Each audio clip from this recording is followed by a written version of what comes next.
My friend used me as bait for a guy she didn't tell me she liked, made it obvious she didn't think much of me, then was shocked when I was seeing the guy.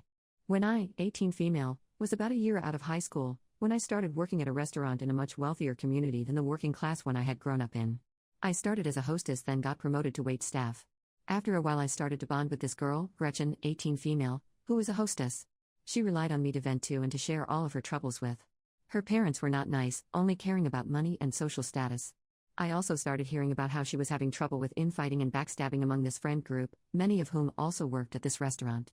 The restaurant was a place where a lot of young people from the area hung out.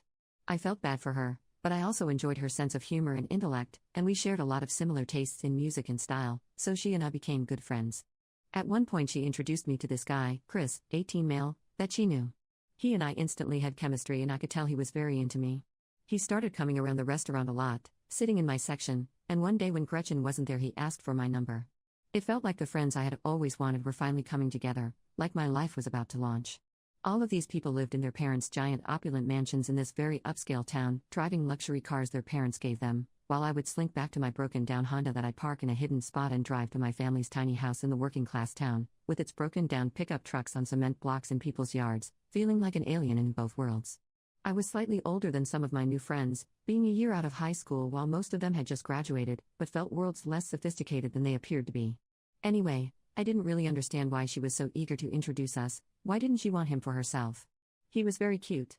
It was only later in retrospect that I looked back on the way she introduced us and realized she was using me to bait him to come around the restaurant. So he and I started to hook up.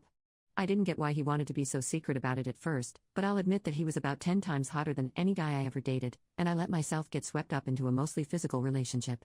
He asked me not to tell Gretchen because he could tell she was into him, and although I thought that was silly as she had introduced us so obviously if she had ever had any romantic feelings for him she was over it, but I reluctantly agreed. Not my proudest moment. Gretchen and I began to hang out more and more and became BFFs. We began to spend every free moment together. My secret hooking up with Chris felt more and more deceitful and I cooled it down with him a little. But I was young and didn't know how to handle this situation, and I'm sure I did everything wrong. I thought that I was beginning to fall in love with Chris, but didn't like being a secret hookup, so just sort of let it continue half-assed and in secret. I'll admit this wasn't smart or good. After a while I got a job in another restaurant, as there was too much drama at that restaurant, and I could make more money at this new place and wanted to go to college. But I continued to hang out with the people I met through the first restaurant. Gretchen and I went Christmas shopping together one day at the mall, and took a break to eat lunch. That's when I accidentally got a glimpse of her Christmas present shopping list as she checked it off. She had high dollar values listed next to the names of all of these high status, wealthy, good-looking, and cool people that I suddenly realized she was desperately trying to become good friends with. $100 here, $200 there, and then there was my name, supposedly her best friend, with $5 listed next to it. It instantly made my heart sink. I don't care about expensive gifts, but it made me realize how little she valued me, with an actual dollar sign to prove it. Nobody owes me anything, but I had already spent over $50 for her Christmas gift and I felt like a schmuck, realizing that we weren't actually best friends and she saw me as someone to spend time with until better people came along. Among the names of her high-value people that she was desperate to become friends with, that she was willing to spend all of her parents' money to try to win over, was Chris, the guy that she introduced me to that I was now seeing. She had $200 next to his name. I began to feel sick to my stomach. I didn't say anything to her as I probably shouldn't have looked over at her list as it wasn't meant for my eyes. But then something happened that really made my blood boil. She began to tell me how much she was in love with Chris, that she was sure he was her soulmate, that she thought about him every day all day. If she had said even a fraction of this to me when she introduced him to me, there's no way I would have hooked up with him. I suddenly felt all kinds of emotions swirling around at once. Why had she withheld this information from me? And why was she telling me this now?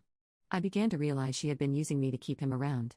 Then she started going on and on about how she spent all night on the phone with him the night before, which I knew was a lie because he was with me. I sat there seething and beginning to hate her and finally interrupted her to say, "None of that is true. He wasn't on the phone with you last night." She got this look on her face that I will never forget, instant knowing and aware that I not only caught her in her fantasyland delusional lie, but also knowing why I knew what he did the night before. She just sat there looking into my face and me looking back at her. I relished the look of hate and betrayal that had come over her face. I gave it right back to her. You could tell that she never expected little, stupid, trashy me to betray her in this way. I was just supposed to be her lapdog, always there for her but with no needs or wants of my own. Friendship over.